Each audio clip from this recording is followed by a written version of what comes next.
O'tgan yilni juda ko'p qismini ssenariy yozishga sarfladim. O'zi hali ham yozyapman.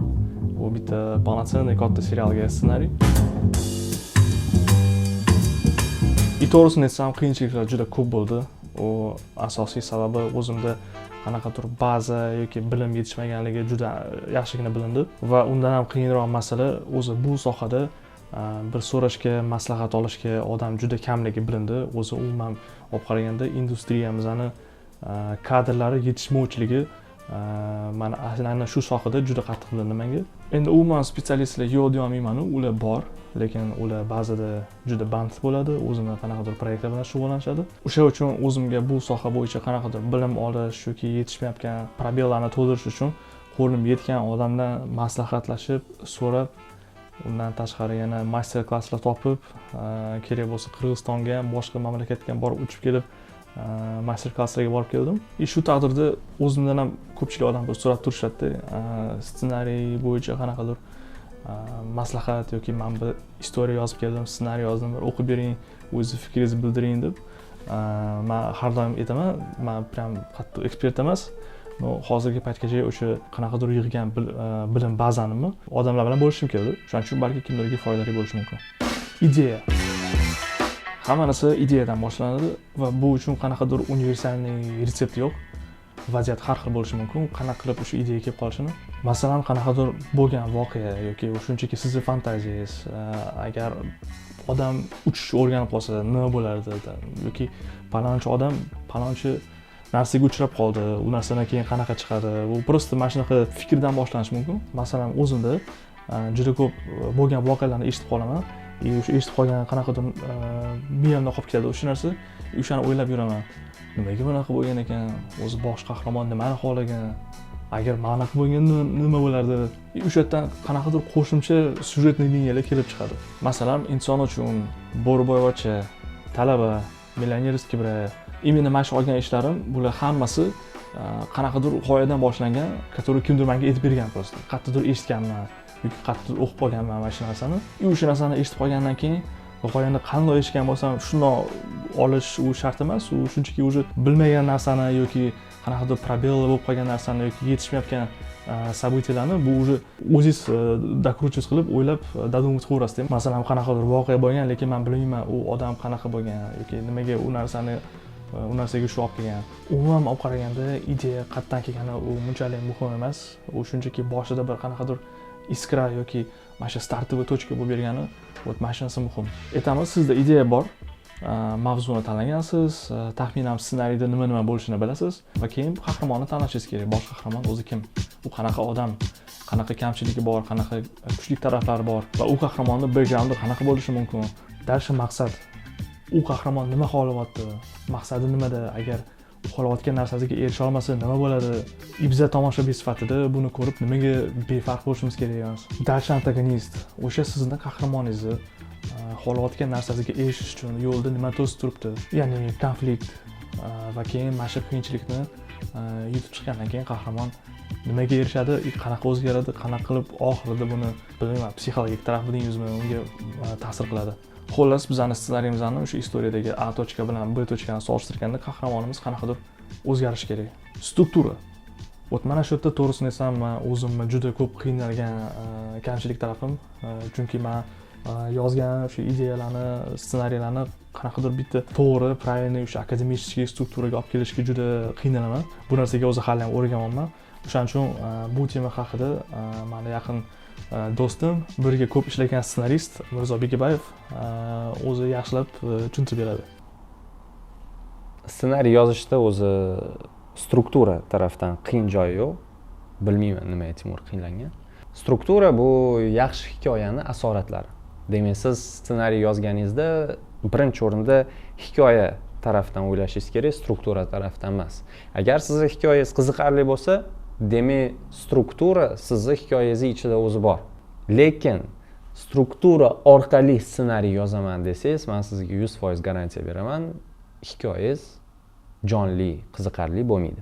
Har xil strukturalar har xil kitoblarda ko'rsatilgan, lekin ikkita eng asosiy struktura, eng bazaviy struktura bu 3 akt strukturasi va qahramonning sayohati. Bu struktura sizda hikoyani qiziqarliroq yoki hikoyangizni to'g'rilash uchun ishlatasiz. Bu strukturani esa qahramoningizni hikoyangizni ichidagi sarguzashtini to'g'ri qilish uchun ishlatasiz.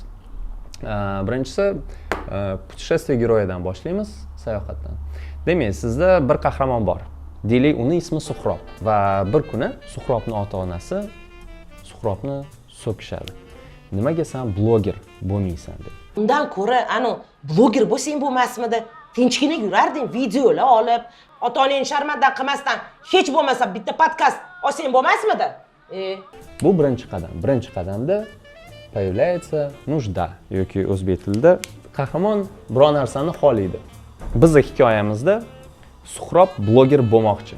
Ada, oyi, men o'zimni blogimni boshlamoqchiman.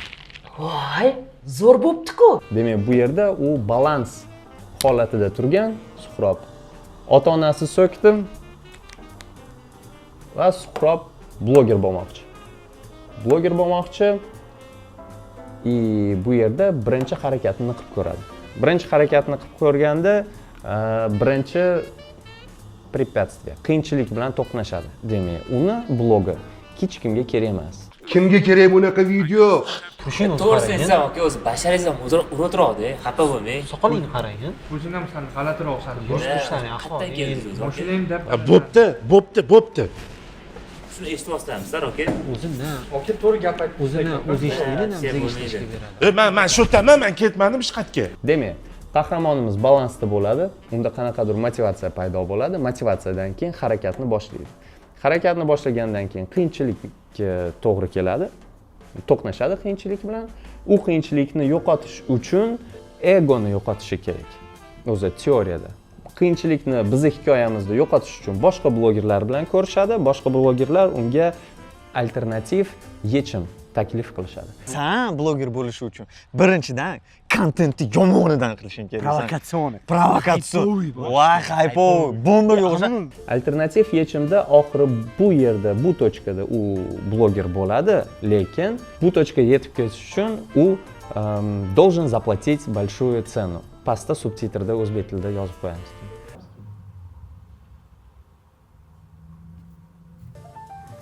Bu tochkadan bu tochkaga yetib kelish uchun nimadirdan voz kechish kerak bo'ladi. Bizning hikoyamizda u Ada, oyi, men uylana olmayman. Nimaga o'g'lim? Nima degani-yu? endi bu tochkada u transformatsiya bo'lib, balans tochkasiga yetib kelish kerak. Demak, ssenani boshida agar Suhrobni ota-onasi so'kkan bo'lsa, filmni oxirida xuddi shu scena qaytariladi. Suhrob joyida o'tirgan bo'ladi, demak, bir krug qilib joyiga qaytib keldi. Lekin o'zgargach qaytib keldi, bloger bo'lib. Va shu blogerligi uchun baland narxni to'lagan. Agar sizni hikoyangiz bir qahramon haqida bo'lsa, bu strukturani ishlatsangiz, sizga osonroq bo'ladi. Demak, bu yerda motivatsiya tushunarlimi yoki bu yerda to'layotgan narxi, qahramonini to'layotgan narxi xohlagan narsasi bilan bir xil darajadami, narxi balandroqmi, pastroqmi, transformatsiya bo'lganda qanaqa transformatsiya bo'ladi, qanaqa mazmun bilan keladi. Film bir qahramon emas, bir nechta qahramonni ishlatish mumkin. Va hikoya haqida o'ylaganimizda barcha hikoyani boshi, o'rtasi va oxiri bor. Bu 3 ta akt. Demak, 3 akt strukturasida sizda hikoyani boshi bor, o'rtasi bor va oxiri bor. Adolatga zor yurak. Adolatga zor yurakda bitta qahramon emas, ikkita qahramon. Lekin 3 akt strukturani shu adolatga zor yurak bo'yicha o'rgansak bo'ladi. 3 akt strukturasida boshida sizning hikoyangiz balansda bo'lishi kerak. Bu strukturadek. Biror narsa bo'lgandan keyin, biror narsa sodir bo'lgandan keyin sizning qahramoningiz yoki sizning hikoyangiz o'zgarishi boshlanishi kerak. O'zgarishga boshlanganda va motivatsiya olinganda birinchi aktning kulminatsiyasida siz tomoshabiningizga ko'rsatishingiz kerak. Mana deylik, bizning qahramonimiz davlat maska kiyib yomon odamlarni urishni boshlaydi. Yomon odamlarni urishni boshlaganda birinchi to'qnashuv yuz beradi. birinchi препятствие. Shunchalik zo'rmisan?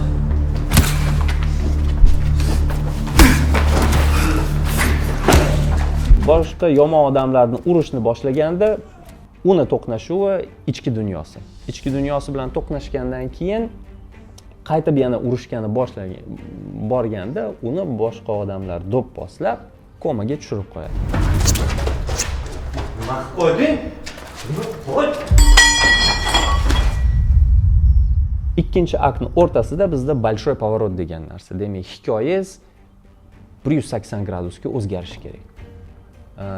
Adolatga zor yurakda 180 gradus bu Alisherning onasi. Alisherga shu bola meni qutqardi deydi, keyin esa Alisher maskani kiyib o'zini do'stlarini do'pposlagani boradi.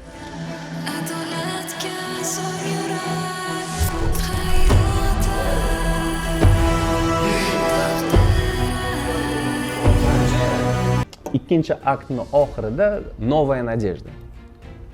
Ya'ni bizni qahramonimiz yoki bizni hikoyamiz to'qnashuvlarga uchrashgandan keyin oxirida qiyinchilik sari yangi kuch topish kerak. Yangi kuch topgandan keyin bu yerda sizda hikoyangizni mazmuni bo'lishi kerak. Demak, bu yerda Alisher do'stlari bilan urushib yutayotgan bo'lsa, bu yerda mazmun esa militsiya kelib, ularni hammasini ushlab qamoqqa tiqib qo'yishadi. Chunki boshqa odamni urish bu yomon. Bu yerda mazmuni bo'lsa, bu yerda уже tempni tushiradigan moment. Shunaqa bu ikkala strukturalarni tushuntirib chiqdim, lekin Timur aytish bo'yicha sal qiyin til bilan tushuntiribman, shuning uchun oson variant. Oson variantda sizni qahramoningizning sayohati. U filmning boshida balansda bo'lishi kerak, qanaqadir motivatsiyasi paydo bo'lishi kerak. Shu motivatsiyani orqasidan quvganda yangi dunyoga o'tib ketish kerak. Yangi dunyoga o'tganda o'sha yangi dunyoga adaptirovatsiya qilish kerak. O'rganish kerak. O'rgangandan keyin xohlagan narsasi bu yerda bo'lgan motivatsiya bu yerda olinish kerak. Bu yerda bo'lsa baland narxni o'sha olgan narsa uchun to'lash kerak. To'lagandan keyin yangi dunyodan qochib eski dunyoga o'zgargach qaytib kelish kerak. Bu Krug Harmona yoki Krug Voglera yoki Krug Campbell. Hamma har xil nom atashgan, lekin Joseph Campbellning Krugi hisoblanadi. 3 akt strukturada. 3 akt struktura bu qahramoningiz uchun emas, hikoyangiz uchun struktura. 3 akt strukturada. Sizning hikoyangiz boshi bu birinchi akt. Birinchi aktda sizda hikoyangizda biror narsa sodir bo'lishi kerak. Sodir bo'lgandan keyin sizning qahramonlaringiz yoki sizning hikoyangiz qiyinchilik o'tgach sari motivatsiyaga yo'l olish kerak. Demak, birinchi aktning kulminatsiyasi bu yerda sodir bo'ladigan narsa sizning qahramoningiz uchun. Ikkinchi aktda shu qahramonlaringiz yoki bir qahramoningiz xohlagan narsasini orqasidan ketayotganda qiyinchiliklar, to'qnashuvlar paydo bo'lishi kerak. Bitta to'qnashuv paydo bo'ldimi, adaptatsiya qilib shu nuqtaga yetganda большой поворот bo'lishi kerak. Demak, sizning hikoyangiz 180 gradusga o'zgarishi kerak. 180 gradusga o'zgardimi, ikkinchi to'qnashuv bilan adaptatsiyadan keyin ikkinchi to'qnashuv bo'lishi kerak. Ikkinchi to'qnashuvdan ham yutib krizisga uchradimi yoki yuta olmasdan krizisga uchradimi? Ikkinchi aktning kulminatsiyasida yangi kuch topish kerak. Novaya Nadejda. Yangi najot. Bu yerda yangi kuch bilan oxirida yomon kuchni yengib chiqqanda, 3-chi aktning kulminatsiyasiga siz hikoyangizni mazmunini qo'yishingiz kerak. Shu xolos.